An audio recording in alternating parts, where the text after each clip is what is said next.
Have you ever heard of a civilization that created some of the most stunning art in ancient history? Mastered iron technology centuries before many others, and then simply vanished, leaving behind a tantalizing mystery? Today, we're journeying back in time to ancient Nigeria to uncover the secrets of the Nok, the forgotten people beneath the terracotta. Welcome back to our channel. Before we dig in, make sure you hit that subscribe button and ring the bell so you don't miss our weekly explorations into the world's hidden histories.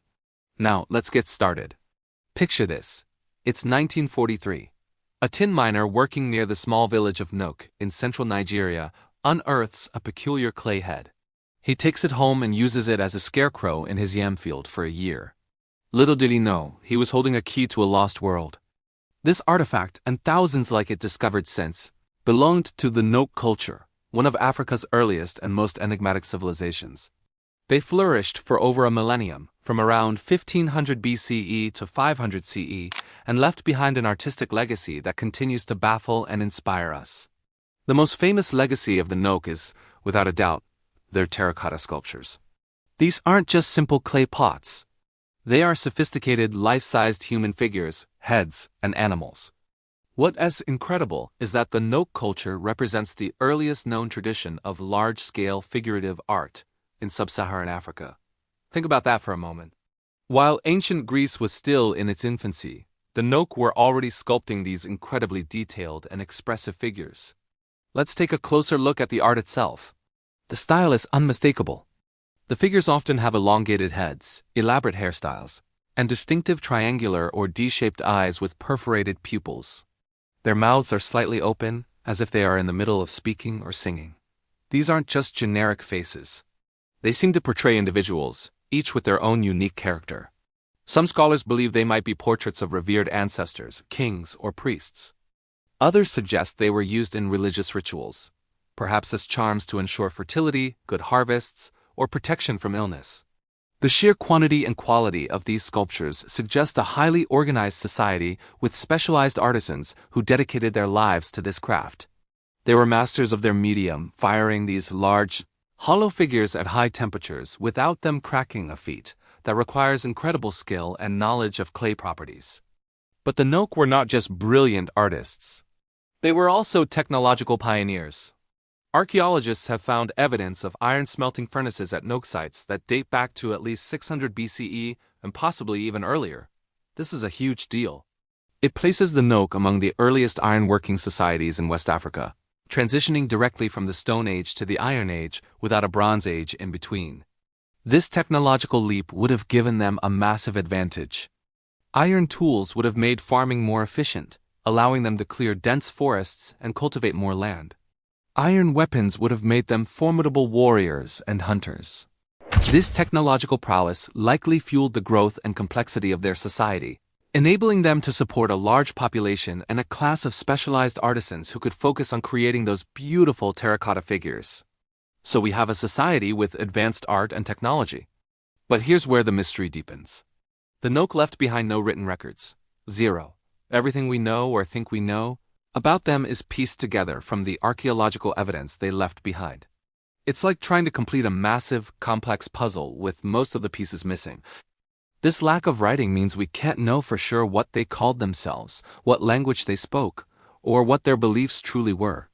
The name Nok itself is simply the name of the modern village where the first sculpture was found. This is where the terracotta art becomes so incredibly important. In the absence of written texts, these sculptures are our primary window into the social and spiritual life of the Nok people. The elaborate hairstyles and beaded jewelry depicted on the figures tell us they had a complex sense of fashion and social hierarchy. The sculptures of people holding farming tools or weapons give us clues about their daily lives and occupations. Some figures are shown with physical ailments, suggesting they may have been used in healing rituals. The presence of animal sculptures, like snakes and elephants, hints at their relationship with the natural world and the animals they revered or feared. Each sculpture is a silent storyteller, a fragment of a lost narrative. But this reliance on artifacts also presents major challenges. For decades, many Nok terracotta pieces were looted from archaeological sites and smuggled out of Nigeria, ending up in private collections and museums around the world. This not only robs a nation of its cultural heritage, but also destroys the archaeological context of the artifacts. When a sculpture is removed from the ground without proper documentation, we lose crucial information about its age, its location, and the other objects it was found with. It's like tearing a page out of a history book. Fortunately, there have been growing efforts to repatriate these artifacts and to conduct responsible, scientific excavations that preserve this vital context. So what happened to the Nok? Around 500 CE, their vibrant culture seems to fade from the archaeological record. The production of terracotta figures stops. Why? Was it due to climate change, disease, social upheaval, or conflict? Or did they simply evolve their culture, transforming and assimilating into the vibrant tapestry of later Nigerian civilizations like the Yoruba of Ife or the Benin Kingdom, both of which later developed their own renowned traditions of metal and terracotta sculpture? Some art historians see a clear stylistic lineage from Nok art to these later cultures, suggesting a powerful and enduring artistic influence that spanned centuries. The Nok civilization is a powerful reminder that history is not just written in books. It's buried beneath our feet, preserved in fragments of pottery, rusted iron, and the hauntingly beautiful faces of terracotta figures. They challenge our preconceptions about ancient Africa and reveal a continent rich with complex societies and artistic genius long before European contact. The mystery of the Nok may never be fully solved, but with every new discovery, another piece of the puzzle clicks into place, bringing their forgotten world back into the light. The scarecrow in the yam field turned out to be a messenger from a lost civilization, and its message is still being deciphered today. Imagine stepping back in time over 2.5 millennia ago to a civilization thriving in what we now call Nigeria. This was the world of the Nok people, a culture that left behind an incredible artistic legacy, one that continues to captivate and mystify us today. We're talking about the famous Nok terracotta sculptures, some of the oldest figurative art in sub-Saharan Africa. When you look at these sculptures, what do you see? You might notice their distinctive triangular eyes, parted lips, and intricate hairstyles. But these are far more than just beautiful objects. They are windows into a world where art was a vital, living part of society, a spiritual and social tool of immense power. Let's start by challenging a common misconception. In many modern societies, we often think of art as something to be admired in a gallery, a form of decoration. For the Nok, this couldn't be further from the truth. Their art was not created for art's sake. It was functional, deeply embedded in the daily and spiritual lives of the community. These clay figures were instruments designed to do things in the world. They were active participants in rituals, ceremonies, and the social fabric of Nok life. Think of them not as static sculptures, but as conduits for spiritual energy, as focal points for communal belief, and as markers of social order. Each piece was crafted with a purpose, a specific role to play in the grand theater of Nok existence. This wasn't just about making something look good. It was about making something that worked, something that had a real-world impact on their spiritual and social well-being. So, if these weren't just decorations, what were they? Let's zoom in on the details, because that's where the secrets are hidden. Look closely at the hairstyles. They are incredibly elaborate and varied. You'll see complex buns, braids, and locks, often adorned with beads or other ornaments. These weren't just fashion statements. Archaeologists and art historians believe these hairstyles were a form of coded language, a visual encyclopedia of social identity. A particular coiffure might signify a person's age, their marital status, their social rank, or their role within the community, perhaps a priest, a leader, or a respected elder. It was a way to instantly recognize someone's place in the world without a single word being spoken. The same goes for their posture. Some figures are seated with dignity, others are kneeling in reverence, and some stand with a sense of authority. These poses weren't random. They conveyed specific meanings about power, respect, and ritual action. By studying these visual cues, we can start to piece together the complex social structure of the Nok people. Their art was a public declaration of who you were and where you belonged.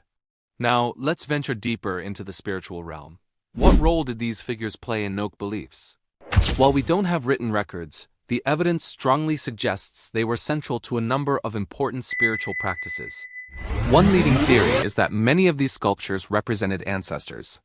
The Nok people may have believed that their ancestors continued to influence the world of the living.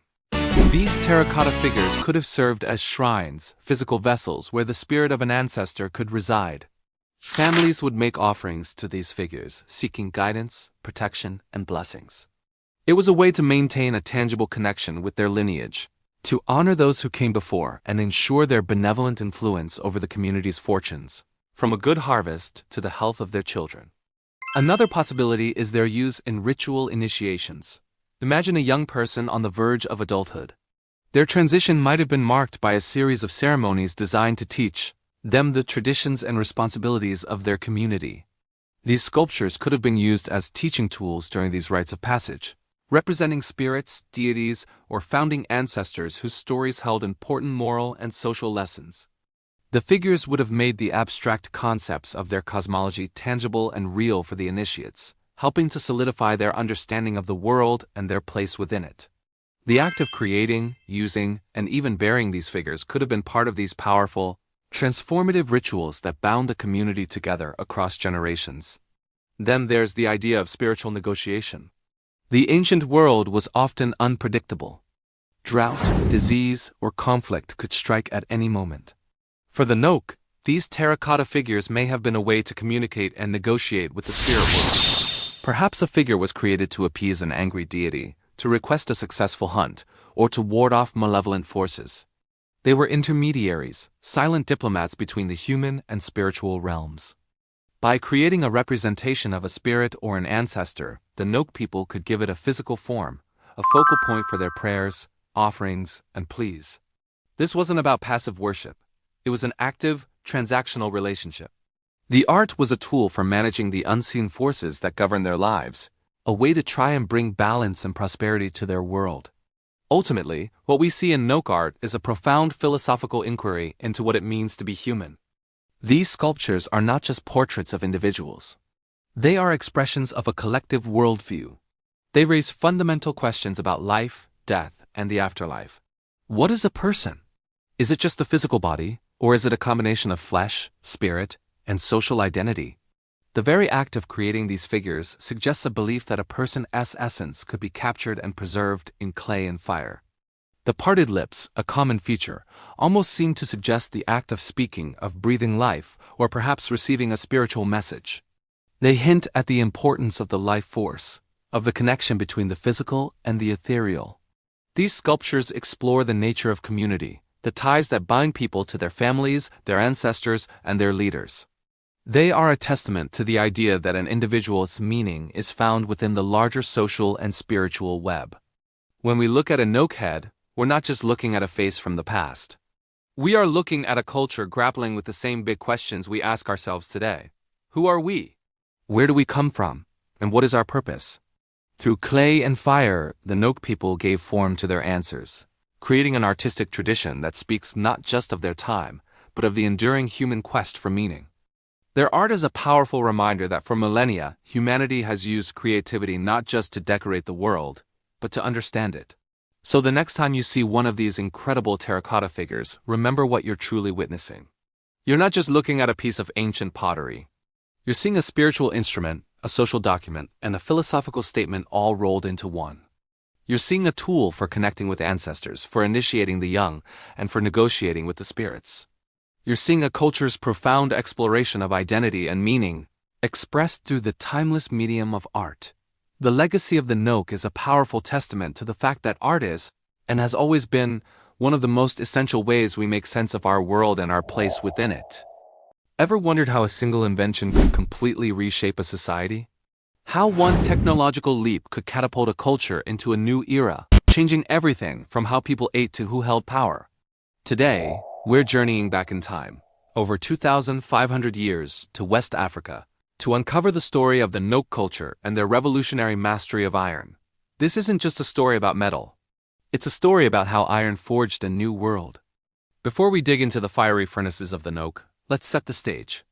Picture a landscape in what is now central Nigeria. Around 1500 BC, the Nok people were skilled farmers and gifted artists, famous for their stunning terracotta sculptures that you've probably seen in museums or books. They lived in settled communities, cultivating crops like pearl millet and cowpeas.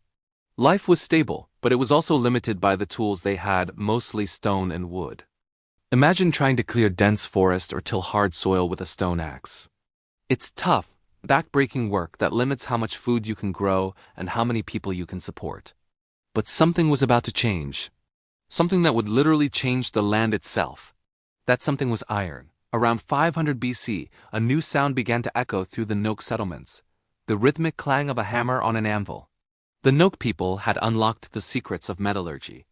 They learned how to build furnaces, reaching temperatures over 1,000 degrees Celsius, to smelt iron from ore found in the local rocks. This was a game changer. Iron tools were vastly superior to their stone counterparts. Iron axes could fell trees with incredible efficiency, and iron hoes could break up soil that was previously impossible to farm.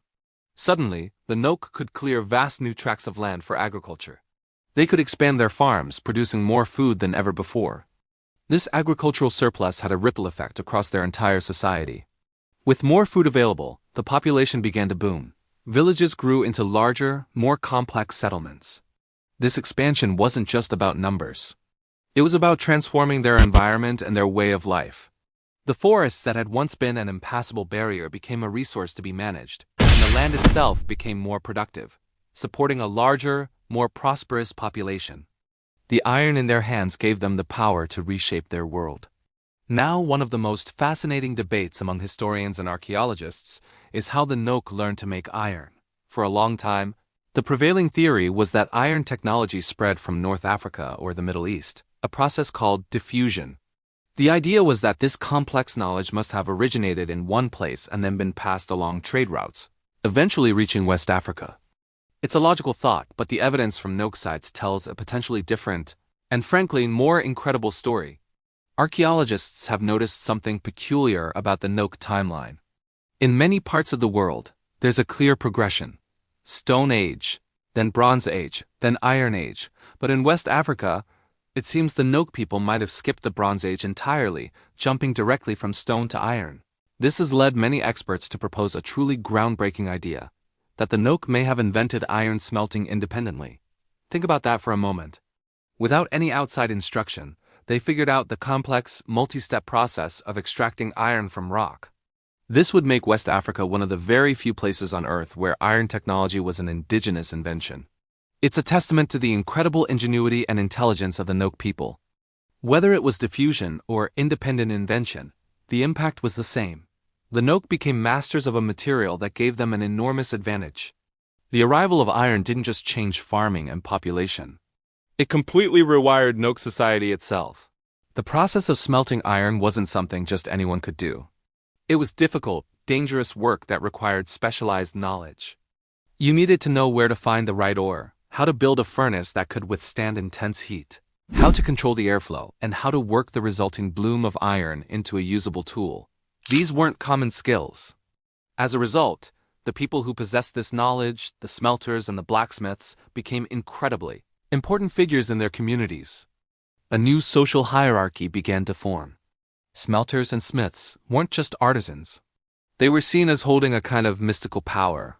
They could transform rock into metal, a process that must have seemed like magic to the uninitiated. Their work was often shrouded in ritual and secrecy. Archaeological evidence suggests that smelting sites were often located away from the main settlements, and the processes were accompanied by specific ceremonies. These metalworkers gained a new ritual status. They were respected, perhaps even feared, and they held a position of power and influence that simply didn't exist before. This creation of a specialized, high-status class of artisans marks a significant step towards a more complex, stratified society. The person who could forge a strong hoe or a sharp spear held a new kind of power, a power born from the fire of the furnace. The legacy of the Noke's metallurgical revolution didn't end.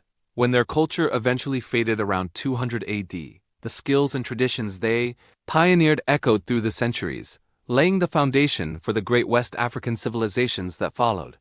The knowledge of ironworking spread from the Noke heartland across the region. Subsequent cultures like the great kingdoms of Ife, Benin, and Oyo all became renowned for their own sophisticated metallurgical traditions. From toolmaking to creating breathtaking works of art in bronze and brass, which themselves relied on advanced furnace technology. The blacksmith became a central, almost mythic figure in many West African societies. In many traditions, the smith is a cultural hero, a master of fire and transformation, a key figure in creation myths. This deep cultural respect for metalworkers can be traced all the way back to those first Nok masters who unlocked the secrets of iron. They weren't just making tools. They were forging a tradition, a technological lineage that would become a defining feature of West African history for millennia. The influence of Nok ironworking is a powerful reminder that the innovations of one culture can plant the seeds for the growth of many others, creating a legacy that far outlives its originators. So when we look back at the Nok, we see more than just beautiful terracotta heads and ancient pottery. We see a people who, through their own brilliance and hard work, harnessed a technology that fundamentally altered their destiny. Iron allowed them to expand their farms, grow their population, and build a more complex society.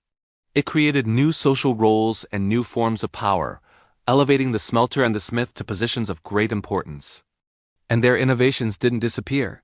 They became the bedrock upon which later West African empires were built. The story of the Nok is a powerful lesson in how technology and society are interwoven.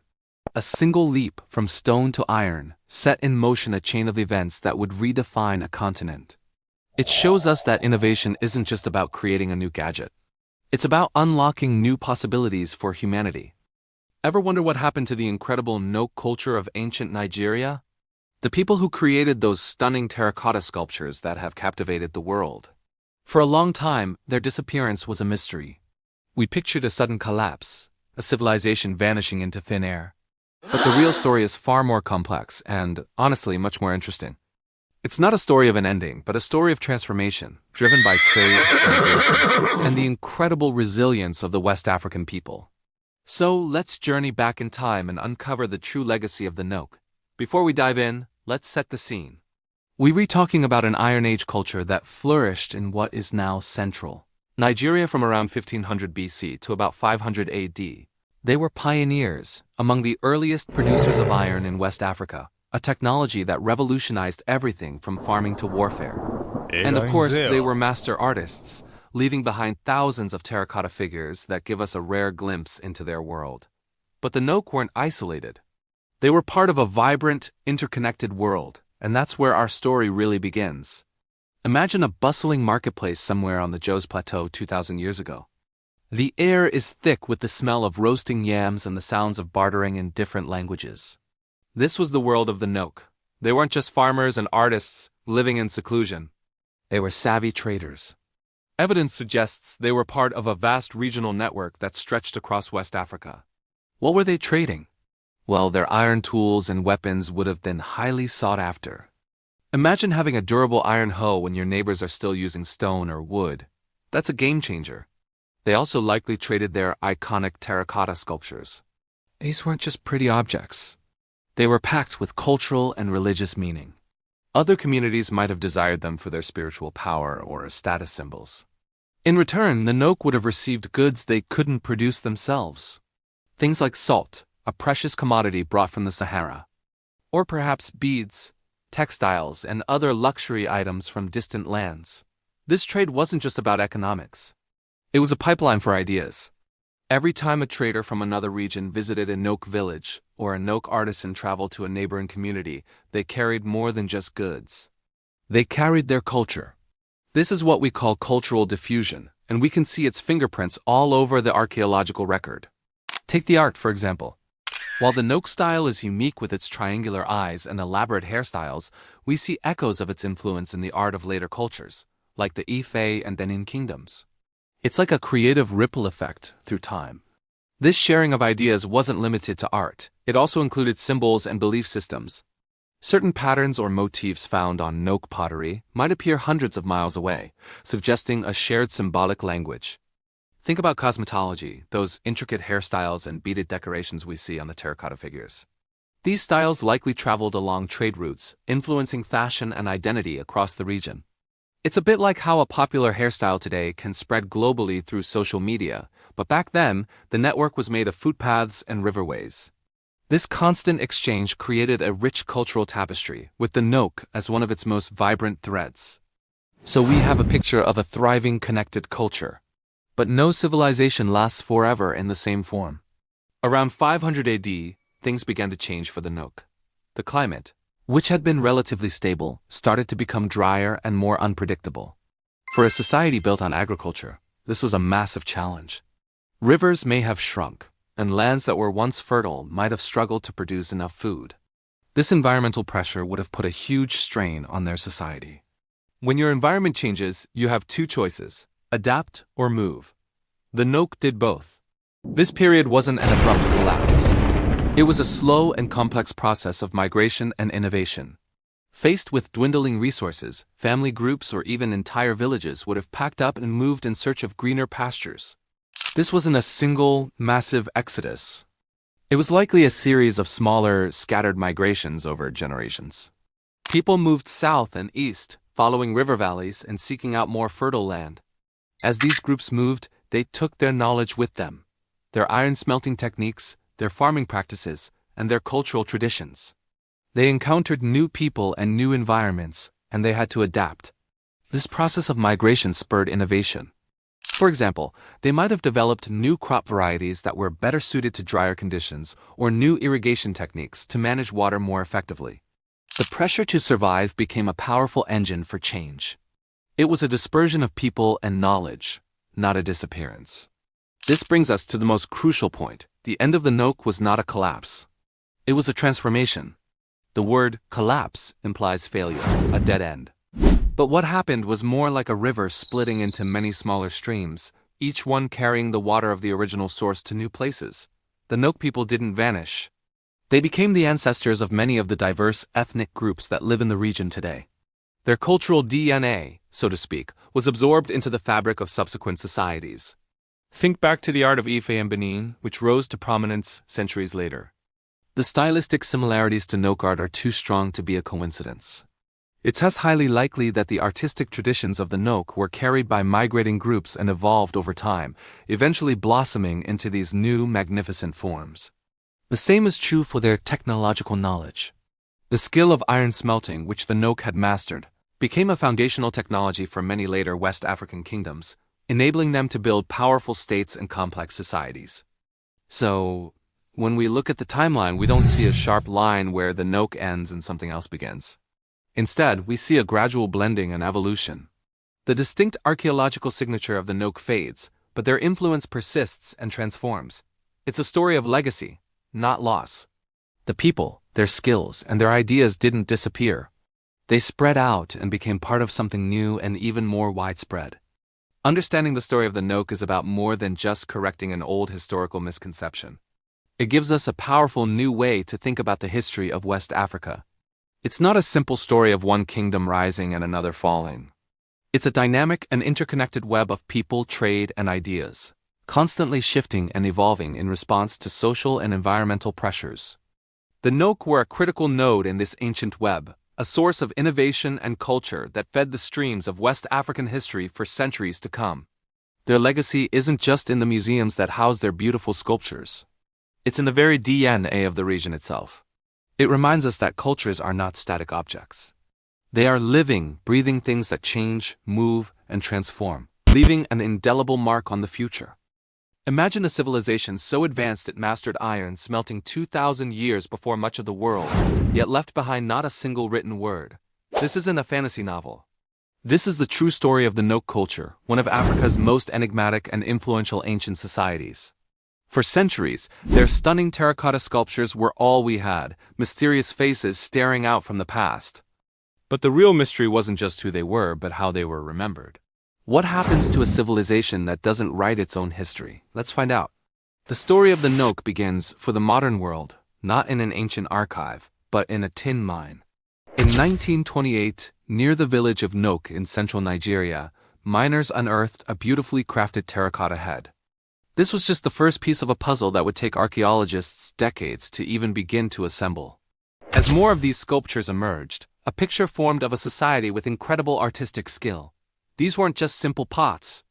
They were life-sized, hollow figures with intricate hairstyles, expressive eyes, and unique features. They depicted people, animals, and perhaps even gods or ancestors, each one a silent storyteller. Archaeological digs soon revealed that the Noke were more than just talented artists. They were pioneers. Evidence shows they were among the very first societies in sub-Saharan Africa to transition from the Stone Age to the Iron Age. Around 500 BC, while many cultures were still using stone tools, the Nok were building sophisticated furnaces to smelt iron. This was a technological revolution. Iron tools meant more efficient farming, which supported larger populations. Iron weapons offered better defense and hunting capabilities. This leap in technology wasn't borrowed. It was developed right there, in the heart of West Africa. But here's the central paradox of the Nok. For all their innovation and artistic brilliance, they left no writing. No texts to tell us their laws, their beliefs, their kings, or their epic poems. Nothing. This absence of a written record has profoundly shaped how we understand them. For a long time, Western-centric views of history equated civilization with writing. If you didn't have texts like the Egyptians or the Romans, did you even have a real history? The Nok challenged this assumption head-on. They force us to ask a crucial question: what constitutes historical memory? Without their own words to guide us, we are left to interpret the clues they did leave behind. Archaeologists become detectives, piecing together a story from fragments of pottery, the remnants of iron furnaces, and the silent expressions on their terracotta faces. Those faces, what do they tell us? Some scholars believe they are portraits of rulers or revered elders. Others suggest they were part of complex rituals, perhaps related to ancestor veneration or agricultural fertility. Their elaborate hairstyles and jewelry hint at a socially stratified society with a strong sense of identity and aesthetics. But without a key, a Rosetta Stone for their culture, these are all educated guesses. This lack of writing makes the Nok story a powerful lesson in historical humility. It reminds us that what we know about the past is often a reflection of what was chosen to be recorded, and by whom. History, as they say, is written by the victors. But what about the innovators, the artists, the farmers? The Nok didn't have scribes, but they had blacksmiths who changed the technological landscape of a continent. They had sculptors whose artistic legacy is now celebrated in museums worldwide. Their history wasn't written on papyrus. It was forged in iron and molded in clay. So, where did the Nok go? Like many ancient cultures, they didn't just vanish. Instead, they likely evolved. Their culture didn't disappear. It transformed. Many historians and linguists believe the Nok are the ancestors of several modern ethnic groups in Nigeria, such as the Yoruba and the Hausa. The evidence for this is fascinating. Look at the artistic traditions. The emphasis on the head as the seat of identity and power. A common theme in Nok terracotta is also a core concept in Yoruba art and philosophy. Look at the technology. The intricate knowledge of ironworking wasn't lost. It was passed down through generations, becoming a cornerstone of many West African societies. This is perhaps the most profound legacy of the Nok. Their story isn't found in crumbling monuments or dusty scrolls. It lives on in the cultural DNA of millions of people today. It's in the artistic styles, the spiritual beliefs, and the technological know-how that were passed down not through writing, but through oral tradition, apprenticeship, and ritual. The Nok civilization wasn't a dead end. It was a foundational source, a river that flowed into the vast and diverse ocean of West African culture. By studying the Nok, we're not just learning about an ancient African society. We're expanding our entire understanding of what civilization means. They prove that innovation, complex social structures, and profound artistic expression are not dependent on a written language. They force us to look for history in different places, in the patterns of a sculpture, in the slag from an ancient furnace, and in the continuity of cultural practices. The story of the Nok is a testament to the resilience of human culture. It's a reminder that a civilization as greatness isn't measured solely by the monuments it builds or the texts it leaves behind, but by the legacy it embeds in the generations that follow. They may not have had words, but their impact echoes through millennia. And in listening to those echoes, we find a richer, more complex, and more complete story of our shared human past. Thank you so much for joining me on this journey into the world of the Nok. If you found this fascinating, please hit that like button and subscribe for more deep dives into the hidden corners of history. Let me know in the comments what you think the most incredible part of the Nok legacy is. Until next time, stay curious,